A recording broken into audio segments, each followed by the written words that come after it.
नमस्ते प्रिय मित्रों। भाषा विचार का वस्त्र है। संसार में अनेक भाषाएं बोली जाती हैं और कई एक हजार भाषाओं से अपना विचार प्रकट करने वाला मानव संपूर्ण संसार को परिवार मानता है। संसार के एक कोने में बैठा व्यक्ति जो हमारी भाषा को नहीं जानता, वह अपनी भाषा में बात करता है, हम अपनी भाषा में बात करते हैं, परंतु दोनों के जो अभिव्यक्ति है, जो विचार है, जो संदेश है, एक दूसरे के मस्तिष्क में गहरा प्रभाव छोड़ते हैं और इससे मानव के जो संबंध हैं वे प्रगाढ़ होते हैं, बनते हैं, बिगड़ते हैं। इसलिए भाषा विचार का वस्त्र है। जिस तरह से व्यक्ति जिस तरह का वस्त्र पहनता है, वस्त्र का व्यक्ति के जीवन पर जितने तरह का प्रभाव पड़ता है, उतनी ही तरह का प्रभाव जो है व्यक्ति के भाषा का उसके विचार पर प्रभाव पड़ता है। यानी विचार और भाषा में बहुत बड़ी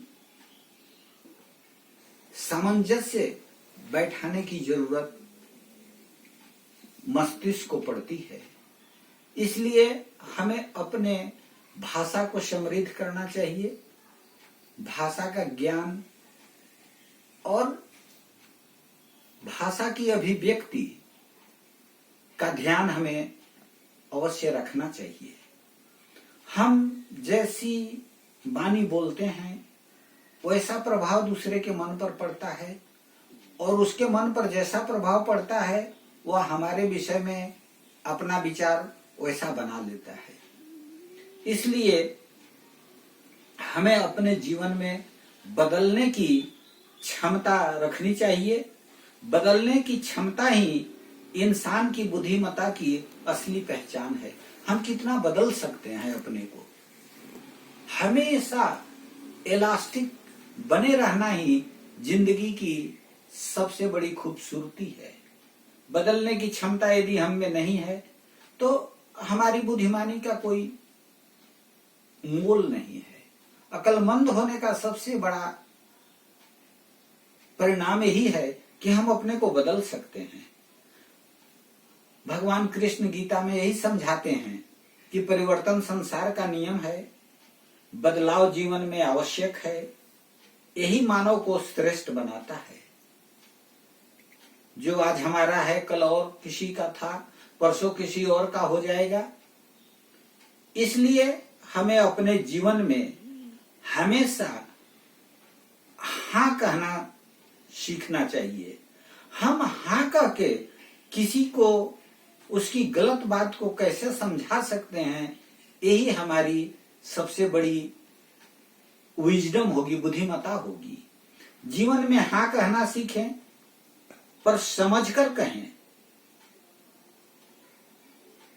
कहना जरूरी है कि हम हाँ ही कहें, परंतु समझकर कहें कि हम हाँ को उसके नकारात्मक पहलू को हाँ कहते हुए कैसे व्याख्या करके, कैसे उसे एक्सप्लेन करके उन्हें समझा सकते हैं कि हाँ इसमें सकारात्मक छिपी हुई है, परंतु यह बात सही नहीं है। इसके लिए हमें जीवन में शांति सबसे आवश्यक है।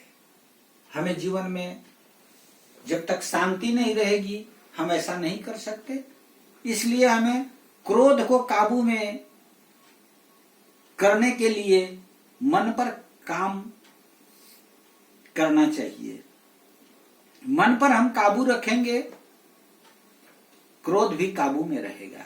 अगर मेरा मन अशांत रहेगा, मन ही स्थिर नहीं रहेगा, तो हम क्रोध को शांत नहीं कर सकते और जब क्रोध को शांत नहीं कर पाएंगे तो हम कभी हाँ कहने के काबिल अपने को नहीं बना पाएंगे।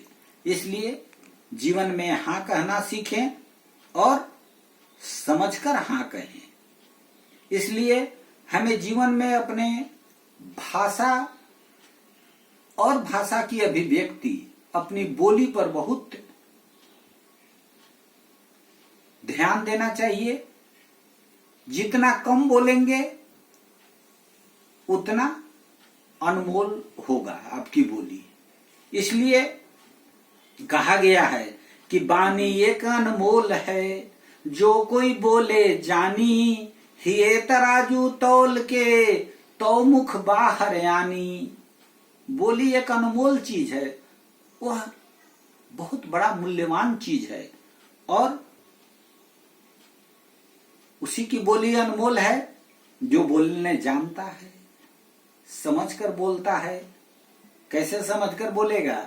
हिये तराजू तौल के तो मुख बाहर आनी।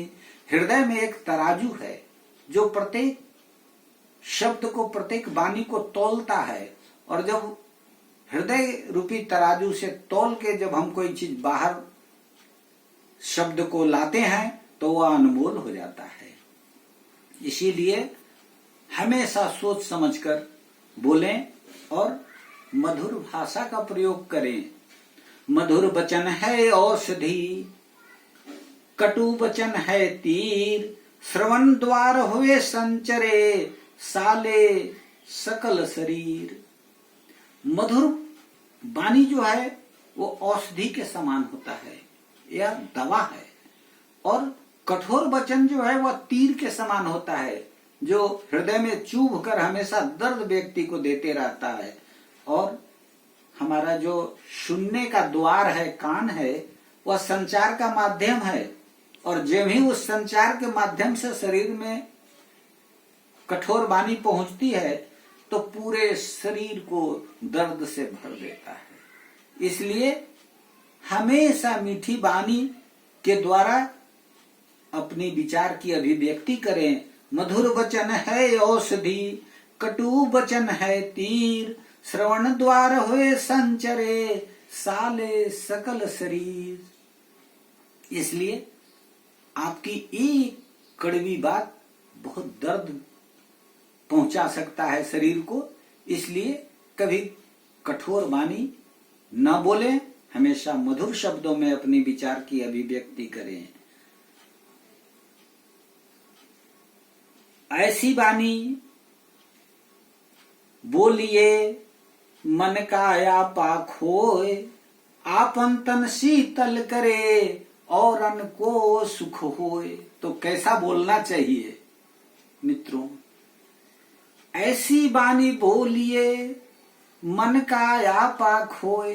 अपने मन का जो क्रोध है, आपके मन में अगर कोई किसी के प्रति दुख है, क्रोध है, द्वेष है, ईर्ष्या है, घृणा है, उसको खो जाइए, भूल जाइए, स्मृत कर जाइए, भूलना सीखिए। और वाणी कैसी बोलिए? ऐसी वाणी बोलिए मन काया पाख होए, आपन तन शीतल करे और अन को सुख होए। ऐसे विचार करके ऐसी वाणी बोलिए, मन के दुख को भूल करके ऐसी वाणी बोलिए, क्रोध को हटाकर, कि आपके शरीर को शीतल कर दे, शीतलता प्रदान करे, शांति प्रदान करे, और दूसरे को भी सुख पहुंचे। जब ही आपकी वाणी दूसरे के शरीर में, कान में पहुंचे, उसका मन खुशियों से भर जाए। इसलिए आशा करेंगे कि आप मधुर वाणी बोलते हुए सबको अपनी उच्च कोटि की प्रेरणा पहुंचाएंगे और जीवन में हंसते और प्रसन्न रहेंगे। धन्यवाद।